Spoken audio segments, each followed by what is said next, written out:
A little এর অর্থ হলো অল্প একটু। তো এ লিটল এর সাথে আনকাউন্টেবল হয়। আনকাউন্টেবল মানে যেটা গণনা করা যায় না। তো এ লিটল এর ব্যবহার মনে রাখার জন্য এখানে কিভাবে চর্চা করবেন সেটা বক্স আকারে দেয়া হলো। তো এ লিটল মিল্ক, অল্প একটু দুধ। এইখানে যে মিল্ক দেখছেন এটা কিন্তু আনকাউন্টেবল, কারণ মিল্ককে গণনা করা যায় না। মিল্ক মানে দুধ, যেটা গণনা করা যায় না। এ লিটল টাইম, অল্প একটু সময়। এ লিটল কেক, অল্প একটু কেক। এ লিটল অ্যাডভাইস, অল্প একটু উপদেশ।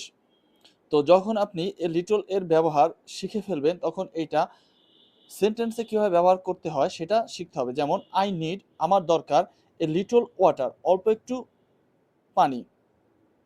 হি হ্যাজ, তার আছে, এ লিটল মানি, অল্প একটু টাকা, অর্থাৎ তার অল্প একটু টাকা আছে। হি ওয়ান্টস, সে চায়, এ লিটল হেল্প, অল্প একটু সাহায্য। তো আপনি এইভাবে ছোট ছোট সেন্টেন্স তৈরি করার পরে এ লিটল ব্যবহার করলেই সেন্টেন্সটাকে বড় করতে পারবেন এবং এ লিটলের পরে সবসময় আনকাউন্টেবল বসিয়েই এটাকে কমপ্লিট করবেন।